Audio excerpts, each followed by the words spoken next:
Sorry about the noise here, everybody, but welcome to Rysel 1918. I'm just sitting in the car, so I thought I'd do a wee video. A couple of things with Farke. What I like about Farke, what I don't like about Farke, and the support from the 49ers. And we're on an international break, so we may as well discuss it. Daniel Farke, he comes into the Premier League and he changes the system. So I'm over the moon with that. I'm so happy with that. Our 4-3-3 approach is working. We're sitting on 8 points. Could I ask for more? Yeah, but is it realistic? Probably not. I'm happy with so far. We're going okay so far. Performances have been good. Tactically and bits and pieces in games, we can be critical of them. We can be critical of constantly playing Brandon and people like. I'm not going to go into that again. But yeah, constantly playing the likes of Brandon does not help. However, he has to play the cards he's dealt. I think tactically he's definitely had it a lot better this season than last. We had the best players in the championship. We know that, and he played in a way that we won the league, so we can't complain about that. What I can complain about is the tactics, the setup, that type of thing. And for the most part, it's not too bad, to be fair. I think he's done very well, actually. We've been unlucky in a couple of games. A freak goal at Fulham. The Bournemouth game, just a lapse in concentration there, which was... It's hard to swallow. Then you have the game that we had at the weekend.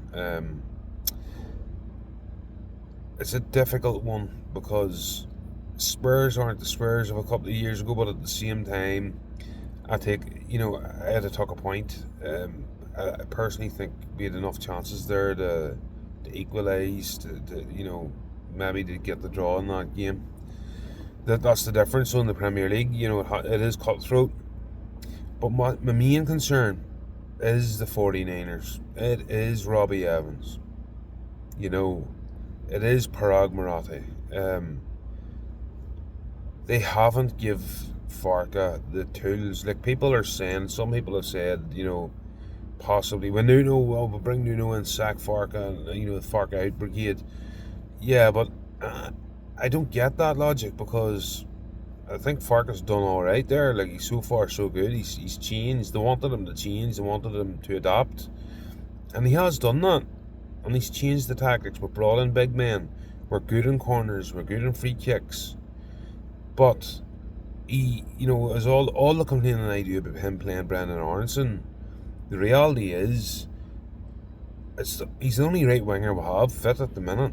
Until Willie comes back, and then you're relying on Willie and then Brandon to provide cover on the right wing. And ultimately, Willie likes to play from the left, and Brandon likes to play from the centre, so it's not ideal. So in that regard, we all know it's probably the 49ers not backing him in the window that created us where we're at the minute in the right wing. Not just the right wing, but the ECL, because let's be honest, if Nemacha was up to standard, he would get a lot more game time. Perot, there's discussions around Perot, let's be honest, it's not ideal. I think the 49ers, we've got 12 games from now after the international break. We've 12 league games from now until the window. And in those 12 games, we're just hoping and praying that Farke continues to get points out of the games that we need to get points out of. Our first game back is Burnley. It's a must. People are saying it's a must win, but I would say it's probably a must not lose. The situation that I have going into the window, though, is we have to be in a position that we're above the relegation line, and that's on Farke then. From now to the window, it's on him. The problem that I have, though, is will the 49ers back him? Because the big thing for me is the 49ers have, at the beginning of the window, the last window, they really did back the club, they backed him. and they said they don't like to do business in January, but we have to. My concern is if we're above that line, will they turn around and say to Daniel Farke, Daniel, you have enough? We don't. I keep harping on about this, but we have a 24-man squad and 4 of them are goalkeepers. Melier will go in the window. There's no doubt about that. That means there's 23. Then you've got Dan James, or sorry, not Dan James, Sam Byram, who's not going to figure ultimately, and if he does, then it means we're in desperate measures. I think personally, they probably do back him, but it's going to be relatively low numbers. Like, probably go for Harry Wilson again and have to pay the money. Let's not set our targets too high like a Paisao, because let's be honest, it's Paisao and Muniz. Those 2 bids in the last window seemed to be very much of a, we tried to get them. We were almost there, like a West Ham sort of thing.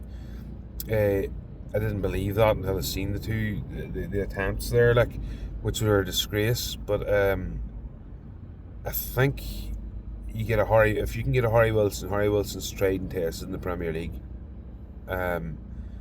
If you can go and bring in another striker, and try to get a 10, probably won't go for a 10. But if you bring in at least one more right wing, and a tried and tested striker that can challenge DCL. Nemacha, I'm happy with, don't get me wrong, but there's a role for Nemacha, I think, at the club as like a backup to DCL and or another striker. For me, Perot is not the answer in the Premier League. He offers very little. He doesn't have the pace, and he's not physical. So I think DCL is absolutely the number 1. Nemacha is absolutely the number 2. Perot is the 3, and Harry Gray is the 4. So to me, you got to get rid of Perot, even if that raises funds to go out and bring in another player to go above Nemacha and challenge DCL. You go for a Josh Sargent. Like, Norwich are floundering, but he's the top goal scorer. Either in mid-table in the Championship, but he's the top goal scorer. If you put 20 million down, can they afford to say no? You sell Perot, you bring in Sargent. At least we'll have a player that's combative. He can fight against defenders. He's got a bit of pace and power. He's got a good touch, and he can obviously finish. Is it a gamble? Yeah, but personally, I think keeping Perot's a bigger gamble, and we can't afford to mess about. We have to stay in the league. So if you bring in a Josh Sargent and Harry Wilson, they're not amazing players. They're not Cristiano Ronaldo in his heyday, but they will do a job and they will perform. So listen, that's my thoughts this morning. I'm hoping the 49ers back Farke, because I think the next 5 are winnable. The 3 after that, not so much. As Chelsea, I think it's Chelsea, Chelsea, Liverpool, Man City. I think it is. Realistically, we're getting nothing out of those games, and if we do, then Daniel Farke's working miracles. But the 5 games prior to that starts with Burnley. I think we can get something out of those games. We need to get something out of those games. But anyway, please like, comment, and subscribe to Rysel 1918. I want to thank everybody that has commented and subscribed so far. Listen, let's have a debate. Let's argue things. Let's get involved. That's what it's all about. Some content creators I watch, I very disagree with very much so. But that's why I started this, so I can earn my opinion. Some content creators are better than others, and some content creators I like more than others. But yeah, I'll see you soon.